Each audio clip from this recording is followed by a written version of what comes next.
Hi, welcome to the channel. My name is Recommend, and if you're new here, hope you enjoy your stay. And today, we're going to be reviewing Coffee Crisis for the Sega Genesis.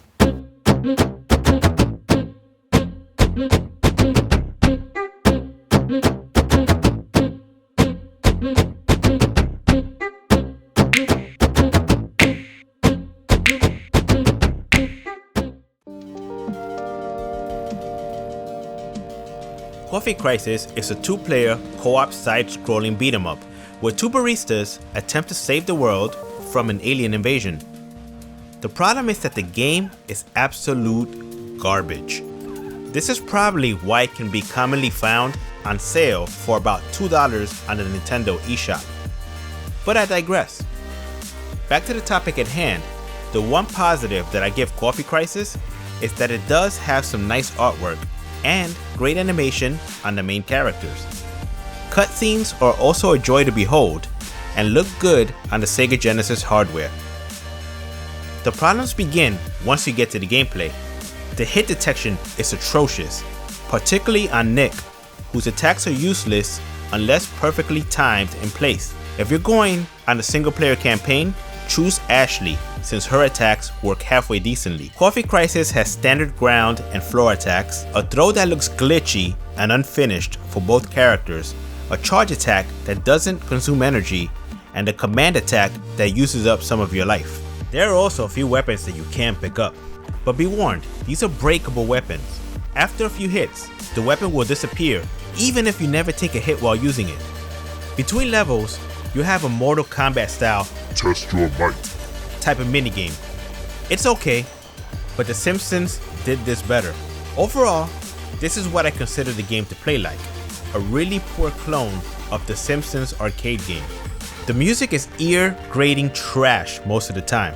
It's supposed to be some kind of heavy metal, I believe, but it makes the strange Streets of Rage 3 soundtrack sound like a masterpiece in comparison. If you don't believe me, just listen to this, but don't say that I didn't warn you.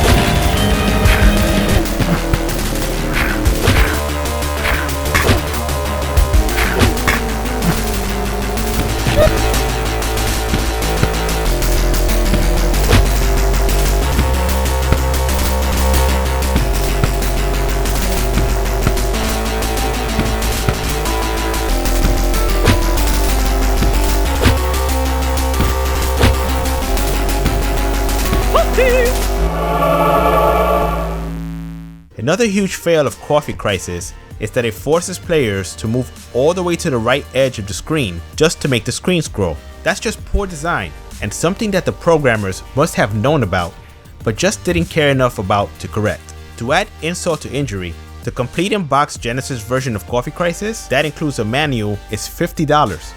And here's what $50 gets you. Clamshell case, manual, full color of course, and of course your cartridge. The cartridge is decently built. Beveled edges are not on this cartridge for those of you that care about that kind of thing. Now, tell me if you've ever heard this. So here's a manual for Coffee Crisis, the game. And when you open it, you get the storylines for everybody, but it doesn't actually tell you how to play the game. And I'm not joking. Take a look at that.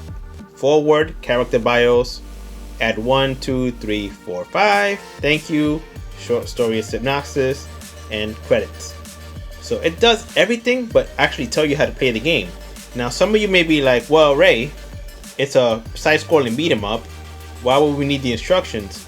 Well, there's power-ups and no one knows what the heck they do. There's coffee and donuts and all sorts of little thingies and you don't know what they do. So that's a huge fail. Why put together such a nice manual and not put the instructions on how to play the game, but the backstories of every character in the game that you don't care about? Fail. Back to the review. Overall, Coffee Crisis is definitely not a recommend. Unless you must own every physical game for the Sega Genesis, just avoid this game. Stay far away from this game. If you enjoyed this video, Don't forget to subscribe to Recommend for honest reviews. Click thumbs up and share this video if you'd like to see more. Thank you for watching, and I'll see you next time.